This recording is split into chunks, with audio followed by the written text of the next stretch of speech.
தமிழக வரலாற்றில் இன்றைய தினம் ஒரு முக்கியமான நாள்.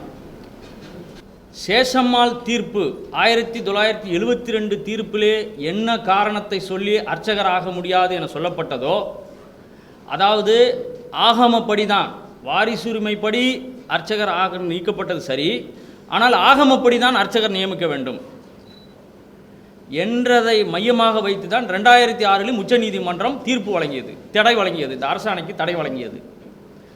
தெளிவாக ஒளிவு மறைவெல்லாம் கிடையாது.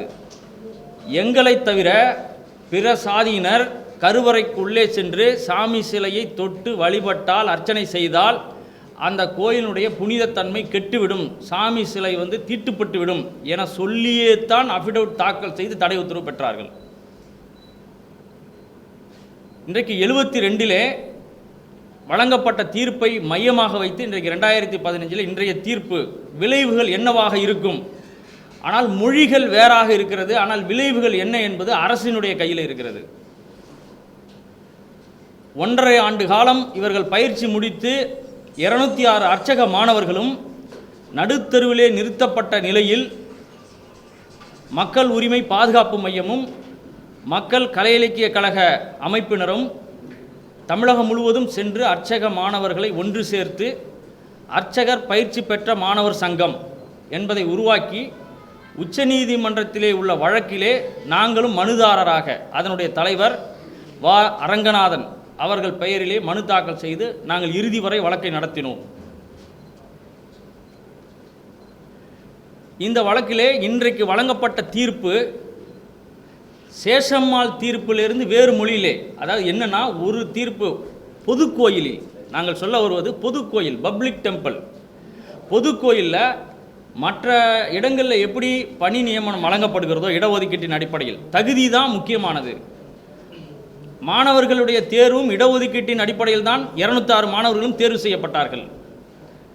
ஆனால் இன்றைக்கு வழங்கப்பட்ட தீர்ப்பின் மூலம் இவர்கள் பணி அமர்த்தப்பட்டால், திருவண்ணாமலை கோயிலிலோ 4 சைவ பாடசாலை, 2 வைணவ பாடசாலை அனைத்தும் மூடப்பட்டுள்ளது. அதிலே பயிற்சி பெற்று தீட்சை பெற்று தகுதி பெற்றுள்ள மாணவர்களை தமிழக அரசு நாளைய தினம் பணி அமர்த்துமானால், பணி அமர்த்துவதற்கு எந்த தடையும் கிடையாது. பணி அமர்த்தினால் இந்த தீர்ப்பினுடைய விளைவு, இவருக்கு எதிராக அந்த கோயிலிலே உள்ள குருக்கள், நாங்கள் தான் காலங்காலமாக இந்த கோயிலிலே அர்ச்சனை செய்கிறோம், பூஜை செய்கிறோம், இந்த கோயிலுக்கு என்று பழக்க வழக்கங்கள் சம்பிரதாயங்கள் இருக்கிறது, இதற்கு எதிராக இவர் நியமனம் என்று ஏற்றுக்கொள்ள முடியாது என அந்த ஊர் கோர்ட்டிலே வழக்கு தொடுக்கலாம் என இந்த தீர்ப்பிலே இருக்கிறது. ஒவ்வொரு பணி அமர்வும், ஈச் அண்ட் எவ்ரி அப்பாயின்மெண்ட், அப்போ மத உரிமை, பழக்க வழக்கங்கள் சம்பிரதாயங்கள் என்ப மத உரிமை தான் சுப்ரீம் அப்படின்னு சொல்லுது இந்த தீர்ப்பு. இந்த கேஸை 100 முறை நாங்கள் பேசியிருப்போம். சுப்ரீம் கோர்ட் சீனியர் அட்வொகேட்ட ஒரு முறையும் நாங்கள் கான்ஃபரன்ஸ் போகும்போது 100 முறை பேசியிருப்போம். அப்போ ஒரு சிட்டி சிவில் கோர்ட் ஜட்ஜிக்கு என்ன புரிதல் இருக்கும்? கான்ஸ்டியூஷனில் இவங்களை டினாமினேஷன் அப்படின்றத இவர் அப்பாயின்மெண்ட் பண்ணுறதை பற்றி, இவர் அப்பாயின்மெண்ட் போடுறாங்க, போர்ட் ஆஃப் ட்ரஸ்ட் இருக்குது இல்லைங்களா, ரங்கநாதனை நாளைக்கு திருவண்ணாமலை கோயிலில் அங்கே தான் படித்தார், இவருக்கு அந்த தகுதி சர்டிஃபிகேட் வச்சுருக்கிறாரு, இவருக்கு அப்பாயின்மெண்ட் கொடுத்துட்டாங்க. அப்போ போர்ட் ஆஃப் ட்ரஸ்டி அந்த அப்பாயின்மெண்ட் ஆர்டரை உள்ளூர் டிஸ்ட்ரிக்ட் கோர்ட்டில் திருவண்ணாமலை மாவட்ட நீதிமன்றத்தில் போய் இந்த தீர்ப்பு சொல்லியிருக்கு, இவருடைய அப்பாயின்மெண்ட் மேலே வழக்கு போட்டு தீர்த்துக்கலாம்னு இந்த தீர்ப்பே சொல்லுது.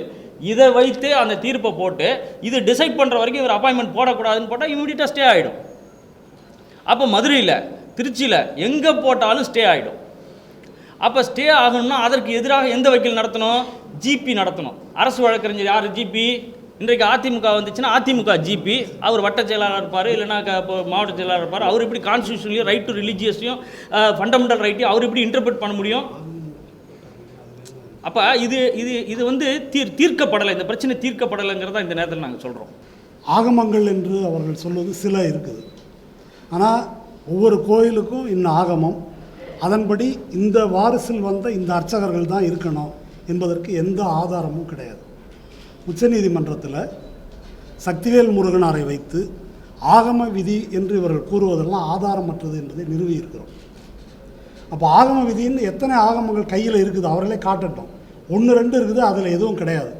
அதிலெல்லாம் பூசை வழிமுறைகள் பற்றி இருக்குது. இந்த குறிப்பிட்ட கோயிலில் இந்த குறிப்பிட்ட பிராமண உற்சாதியை சேர்ந்தவர், பார்ப்பன உற்சாதியை சேர்ந்தவர் தான் அர்ச்சகராக இருக்கணும்னு எந்த ஆகம விதியிலையும் கிடையாது. அப்படி இருப்பதாக சொல்வது கடைந்தெடுத்த பொய். கொஞ்சம் மக்கள் மொழியில் சொல்லணும்னா ஆகம விதி என்பது ஒரு மை டப்பா மாதிரி, அதை வைத்துக்கொண்டு ஏமாற்றுகிறார்கள். சொல்லப்போனால் ஆகமம் என்பது ஆரிய பார்ப்பன மரபுக்கு எதிரானது. இந்த கோயில் வழிபாடு என்பது திராவிட மரபு. 2 சொற்கள் நீங்கள் கேள்விப்பட்டிருப்பீங்க, ஆகமம் நிகமம் என்று 2 சொற்கள் வடமொழியில் உண்டு. நிகமம் என்றால் வேதம், அது வேள்வி வழிபாடு, தீ வழிபாடு, இதுதான் பார்ப்பனர்களுக்குரியது. கோயில் வழிபாடு என்பது ஆரியர்களுக்கு அப்பாற்பட்ட மற்ற இனங்களிடமிருந்த திராவிட இனக்குழுக்களிடமிருந்த வழிபாட்டு முறை. கோயிலை கைப்பற்றி கொண்ட இவர்கள் இப்படி சில மரபுகளை உருவாக்கினார்கள். இது ஒரு பெரிய சப்ஜெக்ட், இதை நான் இங்கே விவரிக்க முடியாது. அதனால் ஆகம விதி என்பது என்ன என்று கேட்டால், நீங்கள் சிஆர்பிசி மாதிரியோ ஐபிசி மாதிரியோ ஏதோ எழுதி வச்சிருக்கிறாங்க, அதன்படி இந்த கோர்ட் பேசுது என்று யாராவது கருதினால் அது முழு பொய். இது தீண்டாமை குற்றம். தீண்டாமை குற்றத்தை நீதிமன்றம் அங்கீகரிக்கிறது என்று வாதாடினோம். அது இல்லைன்னு அந்த தீர்ப்பு சொல்லுது.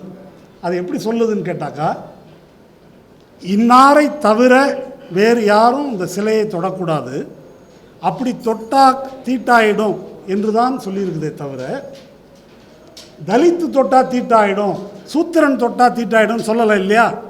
அதனால் இது தீண்டாமை குற்றம் அல்ல. இவ்வளவு நெறி கெட்ட முறையில், தந்திரமான கீழ்த்தரமான முறையில் ஒரு தீர்ப்பு எழுத முடியும் என்றால் அப்படி தான் இருக்குது. இதில் இப்போ தீண்டாமை குற்றமே நம்முடைய நாட்டில் எப்படி நிகழ்கிறது? நேர ஜாதியை சொல்லி யாரும் தீண்டாமை அமல்படுத்துவதில்லை. இது எங்கள் வீடு, இது எங்கள் தெரு, எங்களுக்கு விடுறதுக்கு விருப்பம் இல்லை, இது எங்கள் கோயில், எங்களுக்கு விடுவதற்கு விருப்பம் இல்லை, இது ஏன் டீ கடை, உனக்கு கொடுக்க விருப்பம் இல்லை. இப்படி சொத்துடைமையின் அடிப்படையில் தீண்டாமை நியாயப்படுத்தப்படுது. இங்கே அவங்க தான் செய்யணும், மற்றவர்கள் செய்யக்கூடாதுன்னு தானே சொல்லியிருக்கிறாங்க. இன்னின்னாரு செய்யக்கூடாதுன்னு சொன்னால் தான் தீண்டாமை குற்றம் வரும் என்று சொல்லி மறைமுகமாக இந்த தீர்ப்பு தீண்டாமையை நியாயப்படுத்துகிறது. முதல் முறையாக இத்தகைய நீதிமன்றங்கள் 19ஆம் நூற்றாண்டின் துவக்கத்தில் ஏற்படுத்தப்பட்ட போது, பல சிவில் வழக்குகள் வரும்போது அந்தந்த ஊரில் என்னென்ன சாதிக்காரர்களுக்கு என்ன உரிமை என்பதை அந்த வட்டாரத்தில் நாரத ஸ்மிருதியோ மனுஸ்மிருதியோ என்ன ஸ்மிருதி அங்கே வழக்கில் இருக்கிறதோ அதன் அடிப்படையில் அந்த உள்ளூர் பிராமணர்கள் நீதிபதிக்கு பக்கத்தில் இருந்து, இவர் இன்ன ஜாதி 14வது இடம், 12வது இடம், 15வது இடம், இவங்களுக்கு இப்படி தீர்ப்பு சொல்லணும் என்று துரைகளுக்கு ஆலோசனை வழங்குவார்கள். இதெல்லாம் ரெக்கார்டில் ஹிஸ்ட்ரியில் இருக்குது. அதற்கேற்ப துரைகள் தீர்ப்பு வழங்குவார்கள். இது அப்போ நடந்தது.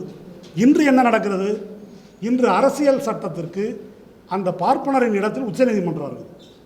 எது மத உரிமை, எது தீட்டு, எது தீட்டு இல்லை என்பதற்கு உச்சநீதிமன்றம் வியாக்கியானம் சொல்லி கொண்டிருக்கிறது. வேக்கன்சி நிறையா இருக்குது. இது பற்றிய விவரங்களுக்குள்ளே போனோம்.